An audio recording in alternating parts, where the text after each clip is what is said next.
Hello guys, welcome to my recipe video. তো আজকে আমরা বানাতে চলেছিলাম ডিমের কারি, বাট অন্য রকম স্টাইলে। তো প্রথমে এখানে ডিমটাকে ভেজে নিয়েছিলাম অমলেট করে, তারপরে কড়াইতে তেল গরম করে জিরে ফোড়ন দিয়ে দিয়েছি পেঁয়াজ, আদা, লঙ্কা, রসুন বাটা। তারপরে কড়াইতে ভালো মতো দিয়ে সেটাকে ভালো মতো নাড়িয়ে চাড়িয়ে নিয়েছিলাম। তারপর পরিমাণ মতো দিয়ে দিয়েছিলাম ধনে গুঁড়ো, লঙ্কা গুঁড়ো আর হলুদ গুঁড়ো। দেওয়া হয়ে গেলে ভালো মতো মশলাটাকে আবারও কিছুক্ষণ নাড়িয়ে চাড়িয়ে নিয়েছিলাম কষা না হওয়া পর্যন্ত।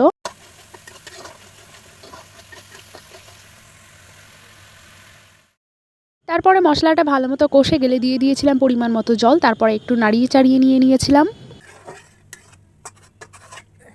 তার উপর দিয়ে দিয়েছিলাম গোটা কাঁচা লঙ্কা চিড়ে আর ভেজে রাখা ডিমগুলোকে দিয়ে দিয়েছিলাম। তো তারপর ভালো মতো ঝোলটা ফুটে গেলে দিয়ে দিয়েছিলাম পরিমাণ মতো গরম মশলা গুঁড়ো। তারপরে আবারও আর একটু ফুটিয়ে নিয়ে নামিয়ে নিয়েছিলাম নতুন স্টাইলে ডিমের কারি। তো এই রেসিপিটা অবশ্যই তোমরা বাড়িতে ট্রাই করতে পারো। আর রেসিপি ভিডিওটা কেমন লেগেছে অবশ্যই কমেন্ট বক্সে জানিও। আর আরও এরকম নতুন নতুন রেসিপি ভিডিও পেতে হলে অবশ্যই আমাদের চ্যানেলকে সাবস্ক্রাইব করে দিও।